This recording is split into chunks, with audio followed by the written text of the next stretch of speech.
समक्ष एक छोटा सा विरहा जो विरहा के शीर्षक हो रविदास का भंडारा। 4 लाइन कवि जी भूमिका के अंदर संकेत करत हुए मास्टर साहब कैसे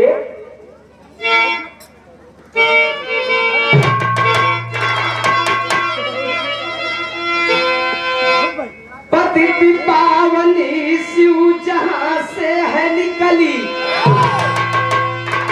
पापनी को पापों को तारन को आई। हिमगिरी की बेटी हिमालय से चल के भक्तों को भव से उबारन को आई।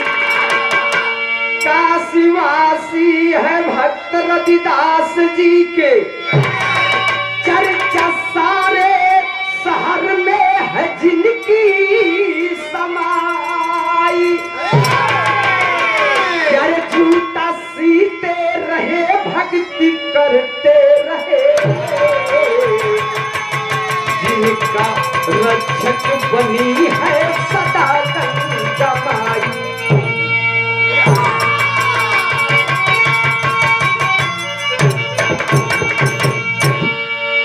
हमारे विरहा में एक लाइन मास्टर साहब गजल लग गई हा। अब कैसन गजल हा बजा कवा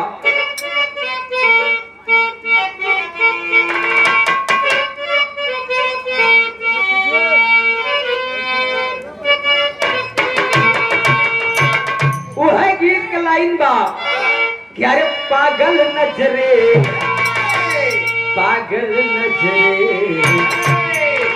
यारे पागल नजरे दिल दीवाना लगता है दीवाना लगता है।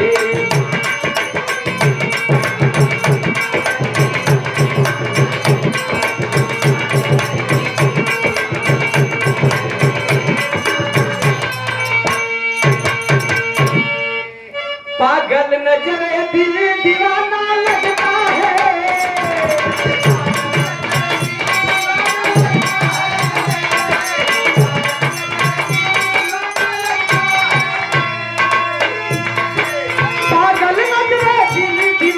लगता है। तेरा मेरा मेरा तेरा तेरा मेरा प्यार पुराना लगता है पुराना लगता है।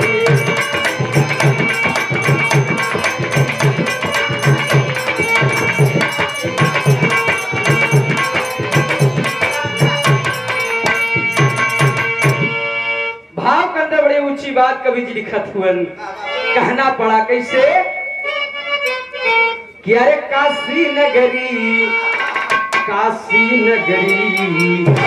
कि अरे काशी नगरी आज स्वर्ग से न्यारी है स्वर्ग से न्यारी है।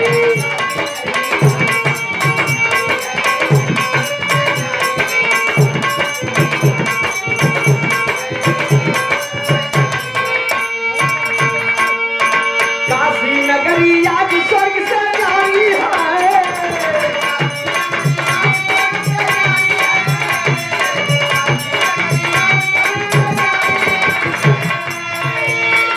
काशी नगरी आज स्वर्ग से न्यारी है। पावन भूमि की प्यारी है।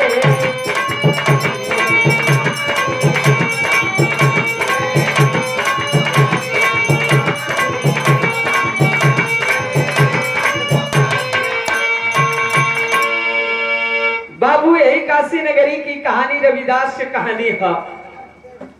अब कहानी कहवा कबा शायर के लाइन से शुरुआत भइल है।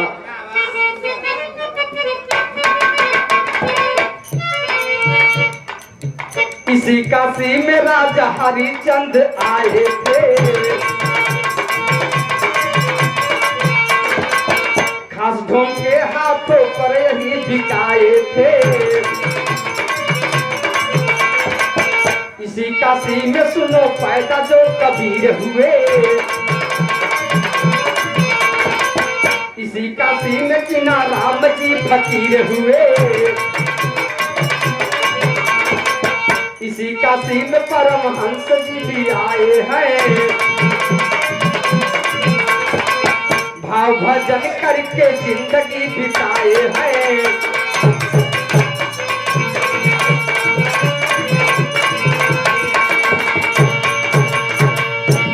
बाबू यही काशी नगरी में बड़े बड़े महान लोग अइलन, अंतर के चल गइलन।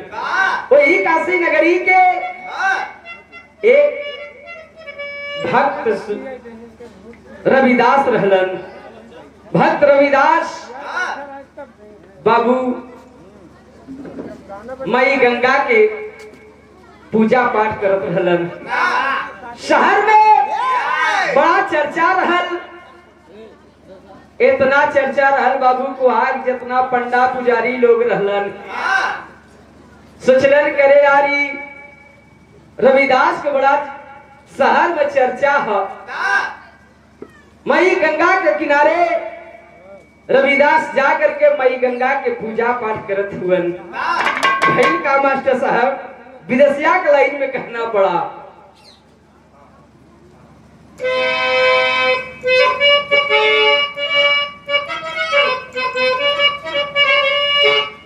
करेला भजन शिव गंगा के किनारवा हो, सोहरत है छाई जिनकी सारी सहारिया। सोचे बाभन पंडायो पुजारी अपने मनवा में, करू बदनामी कैसे बढ़ली फिकरिया। चिठिया के लिखे लागे चहुद सपाटा न लागे, होई भंडारा रवि दास के भावनावा।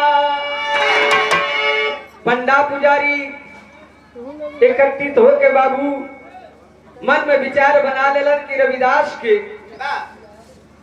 नाम शोहरत बदनाम कर दे। चिट्ठी में लिख करके बाबू 24 में बांटे लगलन कि रविदास के यहाँ भंडारा हुई। अब कब भंडारा हुई चिट्ठी में लिखा हुआ भैल का बिरहा में गीत लग गए मास्टर साहब।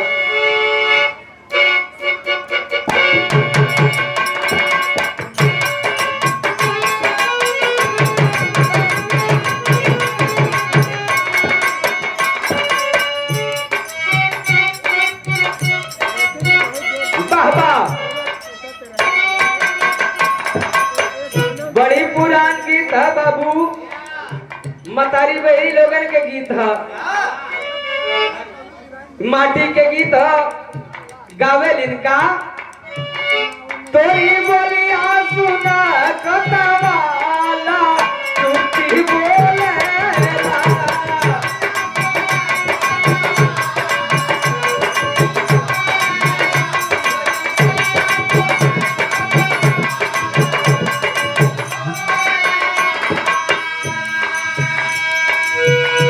गीत के लाइन रहल बाबू।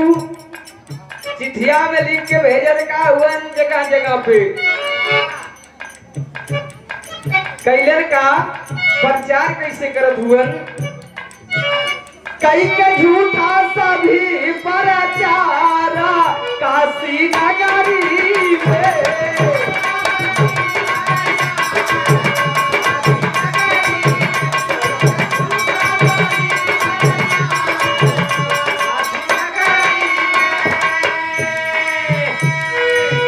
चिट्ठी में लिख के पंडा पुजारी लोगन हर जगह भेजे लगलन, झूठा प्रचार करे लगलन। रविदास क्या भंडारा हुई, कैसन भंडारा हुई, कब हुई बतावत हुए कैसे। एक कब के दिन और काट के महीना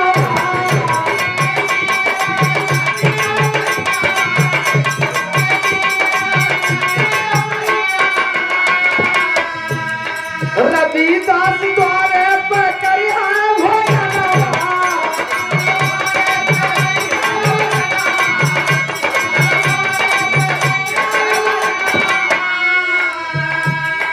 टूटही मड़ैया मेरे कौना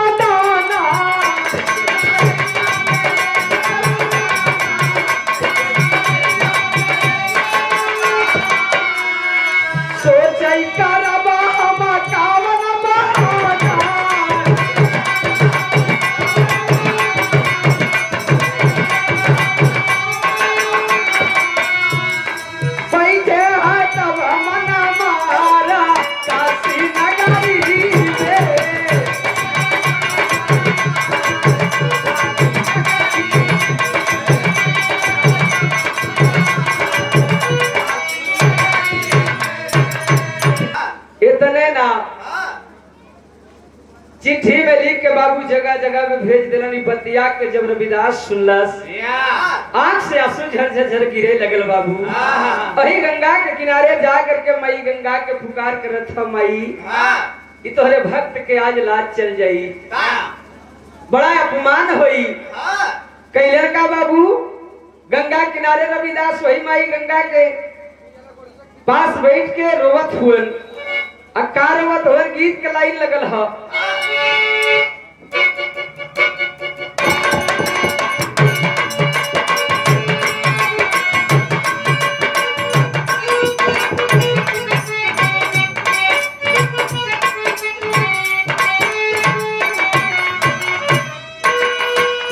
वह गीत के लाइन ह। कावन कले जावा में, कावन कले जावा में, करलू पढ़ाई होता ले लू बिना ओढ़ाई के।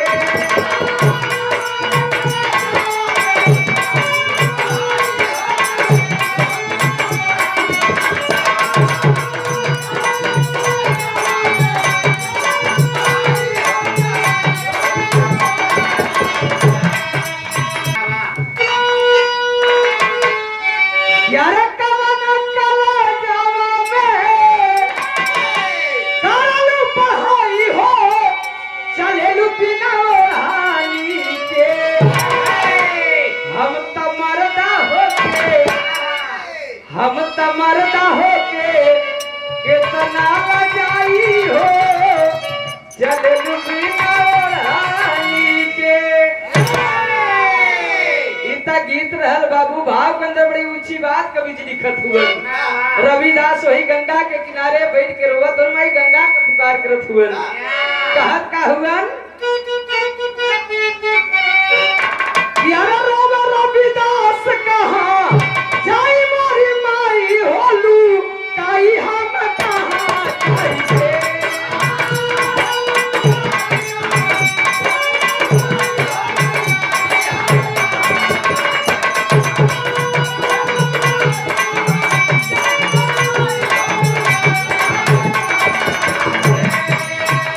तुहरे गोदिया में, तुहरी गोदिया में आई के समाई होलू आई हम कहाँ जाई के।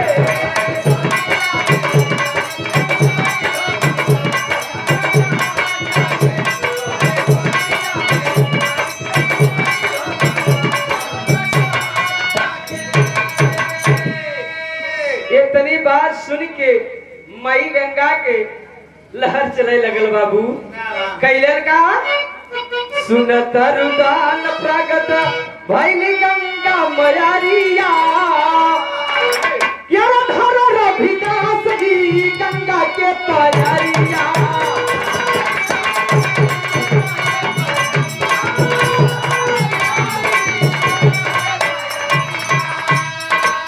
लिहली जाका जननी तबा, लिहली जाका जननी तबा, दुनिया उठाई हो लुटाई हम कहाँ जाई के। बेटा काहे रोवा, बेटा काहे रोवा, असुआ बहाई होलू काई हम कहाँ जाई के। बेटा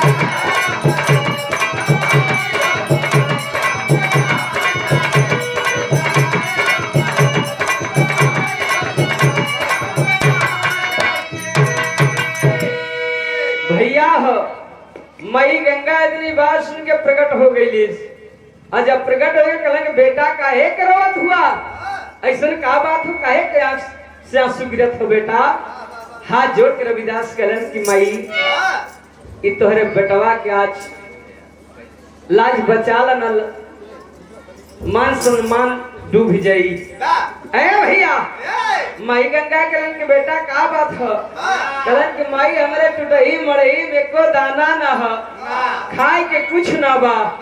लोगन झूठे प्रचार कर के रविदास के यहाँ भंडारा हो, आखिर इतना लोगन के हम कहाँ लिया के भोजन कराई, हमरे टूटही मड़ही में को दाना न हो माँ। इतनी बात सुन के माई गंगा हंसने लगी। अरे बेटा यही बात है, ठीक हो बेटा, तो हर एक द्वारी पे भंडारा हुई, जितना लोग भक्त गणी हैं एक लाइन से बैठा देला। अब माई गंगा बतावत हो का बता दो टेरी के लाइन में कहना पड़ा मास्टर।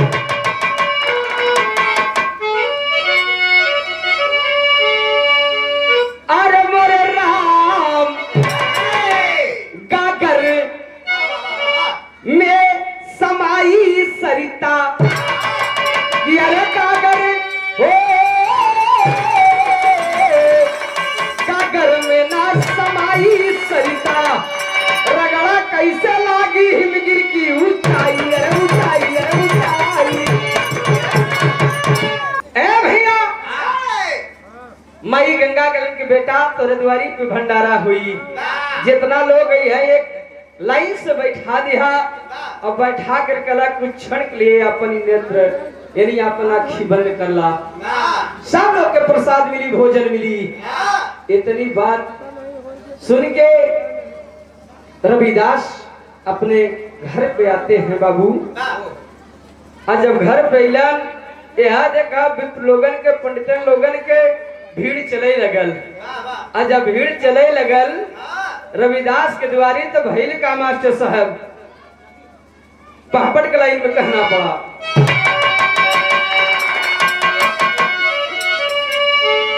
कि अरे झूठी झूठी भीड़ वृत्तों की करे गुना ना अपनी कुटिया में, अरे झूठी भीड़ वृत्तों के करे गुना ना अपनी कुटिया में, अब कैसे करी है ये समाज भोज अपनी कुटिया में।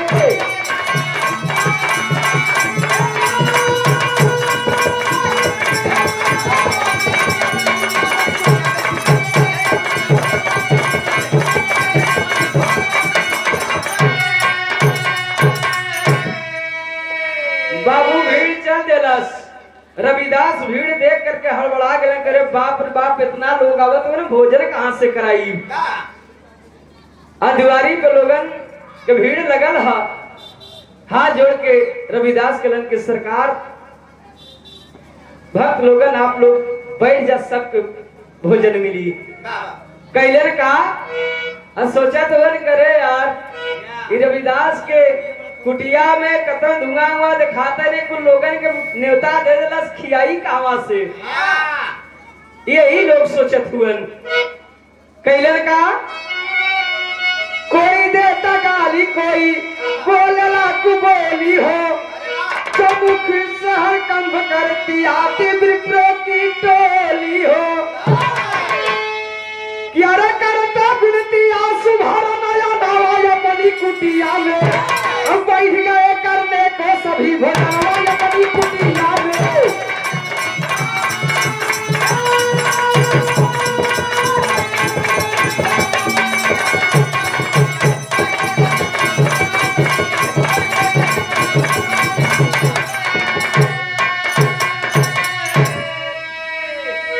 ए बाबू आखिर रविदास एक लाई से बैठा दिलन कि भक्त लोगन बैठ जा, सबको भोजन मिली। जब एक लाइन से बैठा दिलन लोगन सोचते हो ना क्या करे, घर में कुछ दिखाते ना, कहां से इतना लोगन के भोजन कराई। आज जब लाइन से बैठा दिलन तब माई गंगा के पुकार करत हो, माई भक्त इलाज बचावा ना तो चल जाए इलाज। वह समझ माई के विनती करत हुअन। भैल का मास्टर साहब अल्लाह के लाइन में कहना पड़ा।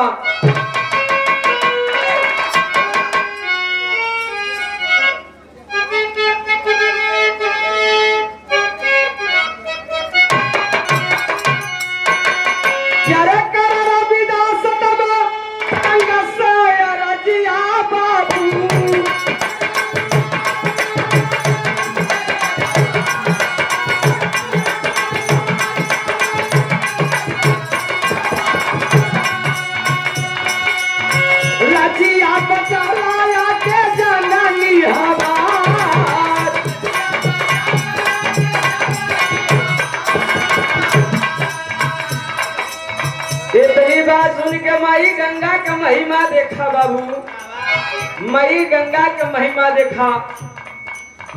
कैलन का चाली वाली थाली आया और सोने का कटोरिया बाबू,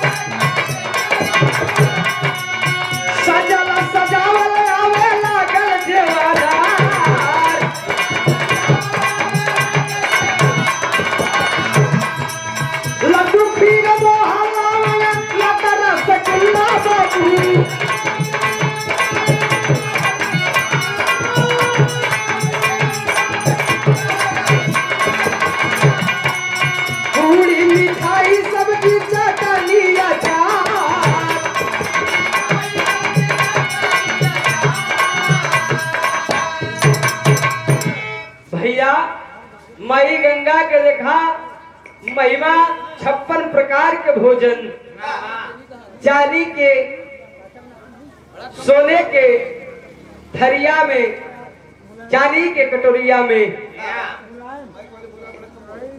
56 प्रकार के भोजन सब लोगन भक्तन के पास पहुंचे लगलन। देखलन करे यार ई रविदासवा कुल कहा इतना धन रखे रहा। एक बात जान ला बाबू, सतयुग में भंडारा भनल, सोने चांदी के कटोरिया में भोजन करौलन। त्रेता में चांदी के थाली में अब कटोरिया में भोजन करौलन। द्वापर में आई गवा पीतल, पीतल के थरिया कटोरिया में भोजन करौलन। कलयुग में तो आई गवा फाइबर, फाइबर के गिलास, फाइबर के पत्तल में भोजन करावत हुअन। 56 प्रकार के भोजन भक्तन के पास आ गेलन। देखलन करे यार कुल रविदास कहाँ रखे रहा। बढ़िया बढ़िया 56 प्रकार के भोजन पौलन बाबू भोजन करे लगलन। जब भोजन करे लगलन बतिया के काशी राजा काशी के पता चलल हाथी पे सवार हो करके रविदास के यहाँ पहुंच गईलन। जाके पूछे लगलन। का पूछलन बाबू? खड़ी के लाइन में कहना पड़ी।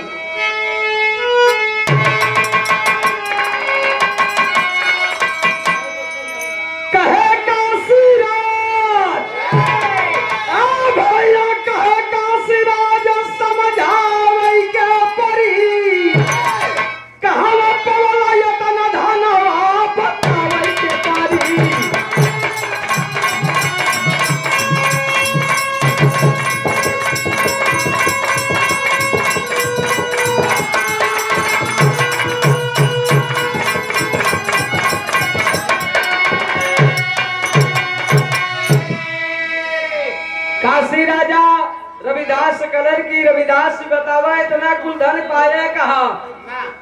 जहां सोने और चांदी के थरिया में भोजन करो 56 प्रकार के भोजन। पूरा नगर में तुम्हार नाम है, चर्चा है। करे यार रविदास इतना बढ़िया भोजन करोलस कि नगर में काशी राजा भी भोजन ना करौले हुए। यही से राजा पूछे लगन कि बतावा इतना धन पाया कहा। जौन 56 प्रकार के भोजन सोने चांदी के थरिया में भोजन करौला। रविदास कलर की सरकार जो सोने और चांदी के थरिया में भोजन कराए है मेरे खेप के मजवैया ना बा। यही से दरिया के का लेके जाए अपन। ये सब माई गंगा के देन है। कैलन का बाबू बोला रविदास जी सुन सरकार हो, अजिन की रक्षा करे माता जगदम्बा हमार हो।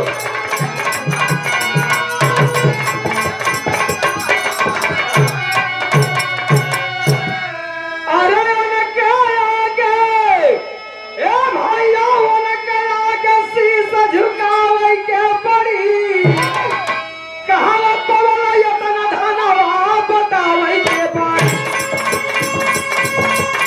आखिर राजा काशी भी सिर झुका करके रविदास के प्रणाम करके चल बाहरे। रविदास तेरी भक्ति अथाह है। प्रणाम करके चल देलन। यही से विराह समाप्त भइल। आखिर लाइन में कहना पड़ा जहां गिरे हो लालता हुए स्वर्ग के बाद।